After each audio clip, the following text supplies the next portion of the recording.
Hello बच्चों, आज हम लोग इलेक्ट्रोस्टैटिक्स का लेक्चर नंबर 11 लेकर के आए हैं।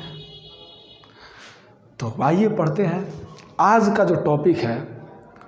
हम लोग आज के टॉपिक में गुरुत्वाकर्षण बल और विद्युत बल के बीच क्या अंतर है और क्या समानता है, यानी गुरुत्वाकर्षण बल और विद्युत बल के बीच तुलना देखेंगे कि क्या है, इन दोनों के बीच क्या अंतर है, क्या समानता है। यानी आज का जो टॉपिक होगा मेरा, वो टॉपिक होगा गुरुत्वाकर्षण बल तथा विद्युत बल के बीच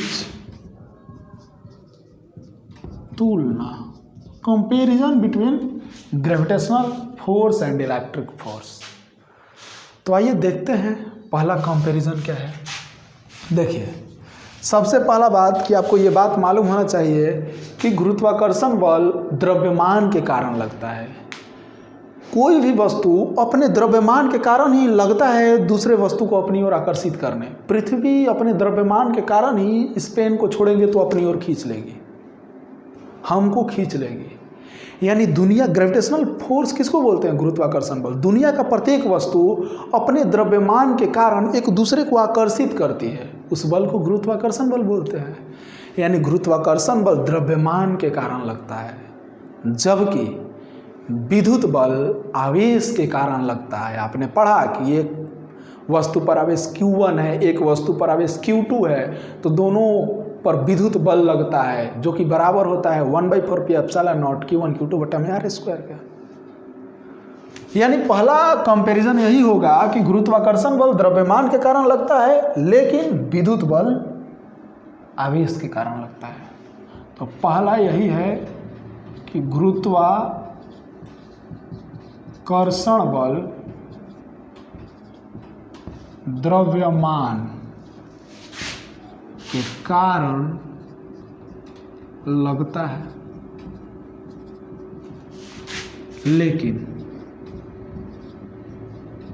है, लेकिन विद्युत बल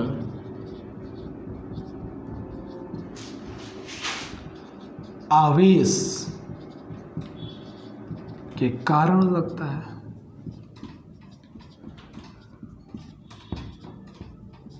पहला कंपैरिजन यही हो गया। दूसरा कंपैरिजन देखिए, दूसरा कंपैरिजन ये है कि गुरुत्वाकर्षण बल केवल वस्तु को आकर्षित करता है। गुरुत्वाकर्षण बल केवल वस्तु को आकर्षित करता है, लेकिन विद्युत बल आकर्षित तथा प्रतिकर्षित दोनों करता है। प्लस प्लस रहता है तो दूर भगा देता है, माइनस माइनस रहता है तो दूर भगा देता है, लेकिन प्लस माइनस रहता है तो आकर्षित कर लेता है।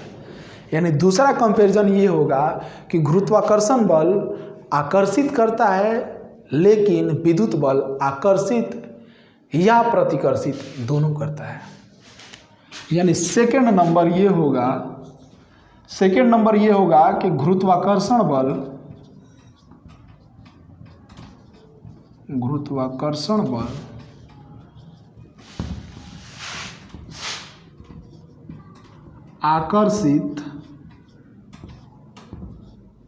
आकर्षित करता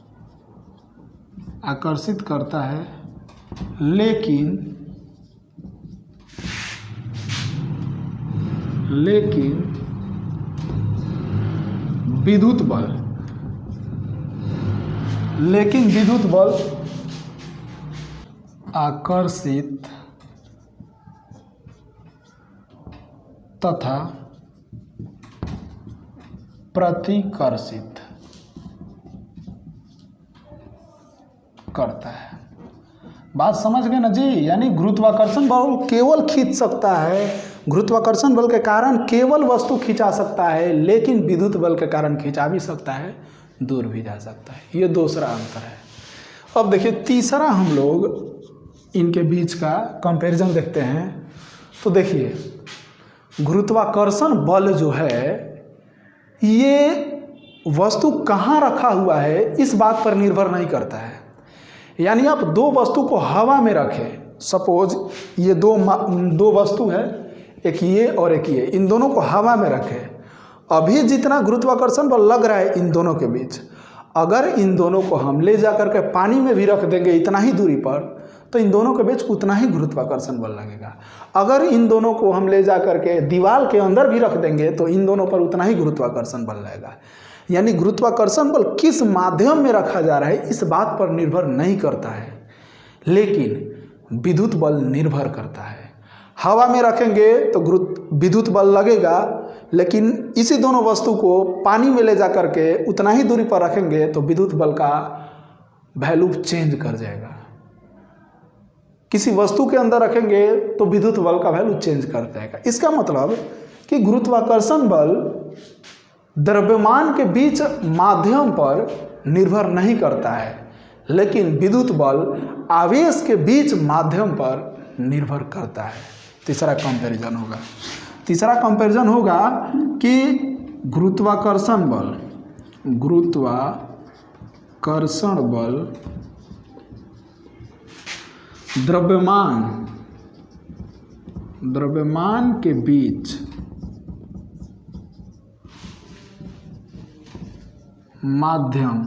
द्रव्यमान के बीच माध्यम पर निर्भर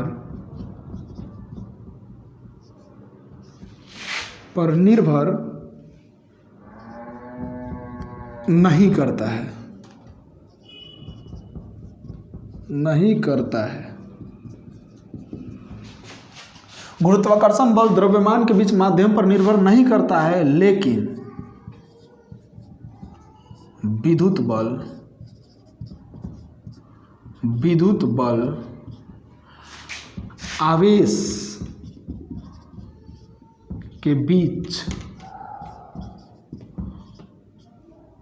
आवेश के बीच माध्यम पर निर्भर करता है। ठीक है, कोई दिक्कत नहीं होना चाहिए, चीज़ें बहुत इजली हैं। अब देखिए फोर्थ कंपैरिजन देखते हैं। देखिए गुरुत्वाकर्षण बल जो है इससे विद्युत बल काफ़ी ज़्यादा पावरफुल होता है।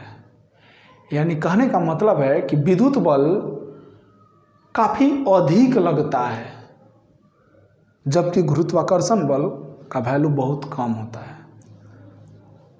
यानी विद्युत बल यानी गुरुत्वाकर्षण बल से विद्युत बल पावरफुल होता है, प्रबल होता है। अब भाई कितना प्रबल होता है, अब ये कितना प्रबल होता है आप देख सकते हैं। जैसे कि आप दो प्रोटॉन को लें, प्रोटॉन का द्रव्यमान भी होता है, प्रोटॉन पर आवेश भी है, तो दो प्रोटॉन के बीच द्रव्यमान के कारण गुरुत्वाकर्षण बल लगेगा और दो प्रोटॉन पर आवेश होता है जिसके कारण विद्युत बल भी लगेगा। तो विद्युत बल गुरुत्वाकर्षण बल से बहुत अधिक लगता है। ठीक है, तो यही बात लिखेंगे कितना अधिक लगता है, तो लगभग 10 के पावर 36 न्यूटन ज़्यादा लगता है। ठीक है, तो इसी बात को हम लोग लिखेंगे। तो पॉइंट 5 में हम लोग लिख सकते हैं, नीचे में जगह नहीं है इसलिए ऊपर में लिख दे रहे हैं। पॉइंट 5 में हम लोग लिख रहे हैं कि गुरुत्वा, या फिर ऐसे लिखते हैं पॉइंट 5 में हम इस तरह से कंपैरिजन कर सकते हैं कि दो प्रोटॉन के बीच विद्युत बल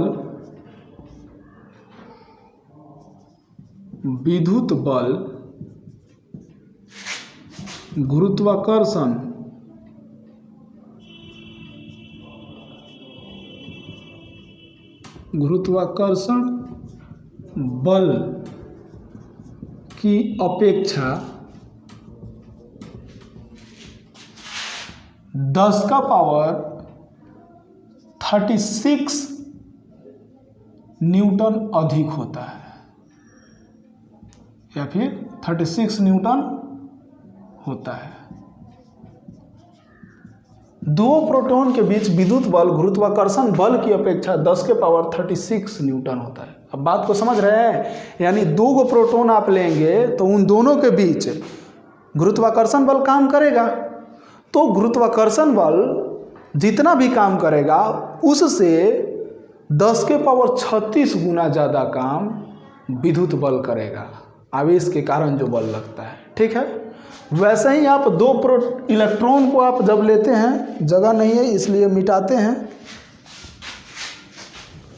वैसे ही आप जब दो इलेक्ट्रॉन को लेते हैं, यानी दो इलेक्ट्रॉन के बीच विद्युत बल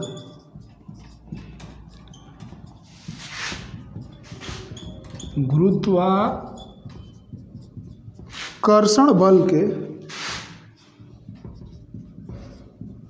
अपेक्षा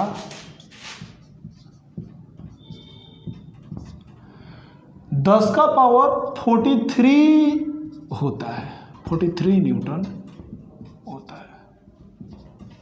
यानी जब दो इलेक्ट्रॉन आप लेते हैं तो उस दो इलेक्ट्रॉन के बीच जो विद्युत बल लगता है वो गुरुत्वाकर्षण बल की अपेक्षा 10 के पावर 43 न्यूटन ज़्यादा होता है, अधिक होता है। आप बात समझ रहे हैं ना? तो ये दोनों चीज़ लिखने का मतलब यही है कि विद्युत बल का पावर यानी प्रबल होता है, बहुत ज़्यादा लगता है, दो आवेश के बीच विद्युत बल ज़्यादा लगता है कंपेयर टू गुरुत्वाकर्षण बल। तो ये हम लोग कंपेयर कर लिए विद्युत बल और गुरुत्वाकर्षण बल के बीच। ठीक है, यहाँ पर ये टॉपिक क्लियर होता है, ऑब्जेक्टिव में आपसे काम करेगा। तो नेक्स्ट जो है हम लोग का टॉपिक है कि कूलम्ब्स लॉ का कुछ कमी भी है, लिमिटेशंस है, ड्रॉबैक है, खामियां है, गड़बड़ी है। यानी कूलम्ब्स का नियम हर जगह एप्लीकेबल नहीं है, हर जगह काम नहीं करता है। तो कूलम्ब्स का नियम कहाँ काम करता है और कहाँ काम नहीं करता है, इस चीज़ को हम लोग देखने जा रहे हैं।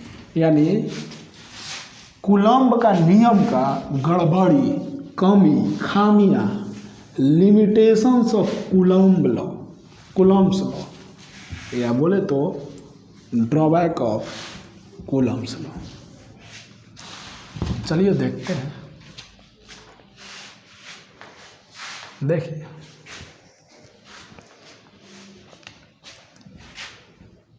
तो हेडिंग है हम लोग का लिमिटेशंस ऑफ कूलम्ब्स लॉ। देखिए, कूलम्ब्स लॉ का लिमिटेशन। कूलम्ब्स लॉ भाई क्या बोलता है कि मान लीजिए अगर ये चार्ज, पॉइंट चार्ज, बहुत बिंदु आवेश, छोटा आवेश, ये Q1 है और ये Q2 है और इन दोनों का बीच का डिस्टेंस R है, तो इनके बीच जो फोर्स लगता है अगर मीडियम एयर है तो F = 1/4πε0 Q1 Q2 बटा में R² ये लगता है। इसी को तो कूलम्ब्स लॉ बोलते हैं। इसको, ये जो फोर्स लगता है उस फोर्स को कूलम्ब फोर्स या इलेक्ट्रिक फोर्स बोलते हैं, विद्युत बल। आइए इसका गड़बड़ी देखते हैं। इनका पहला गड़बड़ी ये है कि कूलम्ब का नियम हम केवल और केवल पॉइंट चार्ज, बहुत छोटा आवेश, बिंदु आवेश के लिए ही एप्लीकेबल है। यानी कूलम्ब्स लॉ बिंदु आवेश के लिए लागू होता है, बड़ा बड़ा आवेश के लिए लागू नहीं होता है। जैसे कि दो पॉइंट चार्ज, बोले तो छोटी छोटी चार्ज हैं, तो उनके बीच हम कूलम्ब्स लॉ लगा सकते हैं। लेकिन अगर यही हम बोले कि इस मार्कर पर चार्ज है, सपोज हम कहीं से चार्ज लेकर के आए और इस मार्कर पर रख दिए, प्लस चार्ज लेके आए, सपोज +5 कूलम्ब चार्ज लाए, मार्कर पर रख दिया +5 कूलम्ब। तो जब हम +5 कूलम्ब लाएंगे तो +5 कूलम्ब चार्ज के लिए बहुत अधिक इलेक्ट्रॉन की जरूरत प्रोटॉन की जरूरत पड़ेगी। इस पे प्रोटॉन की संख्या अधिक हो जाएगी। तो प्लस प्लस यानी प्रोटॉन क्या करेंगे, एक दूसरे को धक्का मार मार के इस पूरा मार्कर पर फैल जाएंगे। यानी पूरा इस मार्कर पर चार्ज डिस्ट्रीब्यूट हो जाएगा, बट जाएगा। और जब ये पूरा मार्कर पर चार्ज आ जाएगा और इधर भी कोई मार्कर होगा जिस पर चार्ज होगा पूरा, तो इस स्थिति में हम कूलम्ब्स लॉ नहीं लगा सकते हैं। यानी पहला गड़बड़ी कि ये ओनली पॉइंट चार्ज के लिए एप्लीकेबल है। ठीक है, यानी पहला इनका गड़बड़ी है कि कूलम्ब का नियम केवल बिंदु आवेश के लिए लागू होता है, बड़ा आवेश के लिए लागू नहीं होता है। ठीक है, दूसरा पॉइंट, दूसरा इनका कमी देखिए, दूसरा कमी इनका ये है कि ये जो कूलम्ब का नियम है ये बहुत जब दूर हो जाएगा ना, बहुत अधिक दूर, सपोज मान लीजिए एक आवेश यहाँ पर है, ये आ रहा केजी रोड में है, और दूसरा आवेश मान लीजिए लंदन में है, तो बहुत ज़्यादा दूर हो गया। तो इस केस में दोनों चार्ज के बीच हम कूलम्ब का नियम नहीं लगा सकते हैं, नहीं बता सकते हैं। ठीक, यानी दूसरा बहुत अधिक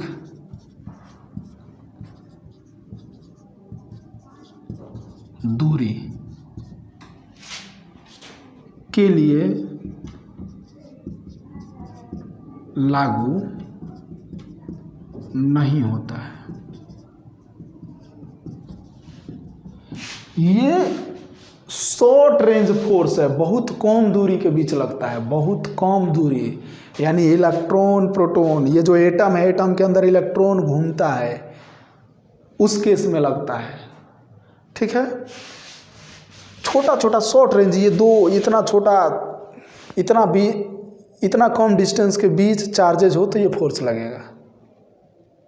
ठीक है, बहुत ज़्यादा दूर के बीच नहीं लगेगा। आप सिंपल एग्जांपल लेके देख सकते हैं। सपोज ये पेन है, इसको सर में आप रगड़िएगा तो ये पेन आपका चार्ज हो जाएगा। ठीक है, और जब इसको कागज़ के टुकड़ा के पास ले जाइएगा तो उस कागज़ के टुकड़ों को चपका लेता है। कब ले जाते हैं? जब एकदम नज़दीक ले जाते हैं तब ये फोर्स लगता है, इतना दूर पर थोड़े ना खींच लेता है। जब इतना देर पर खींचता तो हम यहीं से आपको खींच लेते, यहीं से मारकर ऐसे करते आप आ जाते, क्योंकि ये ज़्यादा लॉन्ग रेंज फोर्स नहीं है। लॉन्ग रेंज फोर्स गुरुत्वाकर्षण बल था, तो बहुत अधिक दूरी के लिए लागू नहीं होता है। ठीक है, तीसरा बात कि ये बहुत कम दूरी के लिए भी लागू नहीं होता है। जैसे कहने का मतलब है कि जब इसका वैल्यू 10⁻⁻14 मीटर हो जाता है या इससे कम होता है तो उस केस में भी ये लागू नहीं होता है। यानी जब दो आवेश के बीच दूरी 10⁻⁻14 मीटर से कम हो तो विद्युत बल, तो कूलम्ब का नियम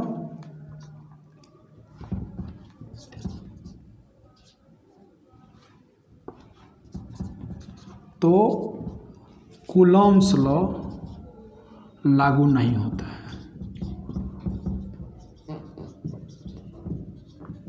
हो गया। जब 10⁻⁻14 मीटर से कम डिस्टेंस होता है ना, तो उस फोर्स को हम लोग आगे पढ़ेंगे न्यूक्लियर फोर्स बोलने लगते हैं, नाभिकीय बल बोलने लगते हैं। नाभिक के अंदर होता है जो बल लगता है उसको नाभिकीय बल बोलने लगते हैं। तो ये सब आपका लिमिटेशंस हो गए, 3 लिमिटेशंस आपको बता दिए कि विद्युत बल कूलम्ब का नियम इन सारे जगहों पर एप्लीकेबल नहीं है। तो आज के लेक्चर में इतना ही। तो थैंक यू। एनसीईआरटी का बुक निकालकर आप न्यूमेरिकल्स करते रहें, ऑब्जेक्टिव करते रहें। मैंने आपके लिए इलेक्ट्रोस्टैटिक्स से 200 ऑब्जेक्टिव क्वेश्चंस तैयार किए हैं। जैसे ही चैप्टर एंड होगा मैं आपको दे दूंगा। Thank you.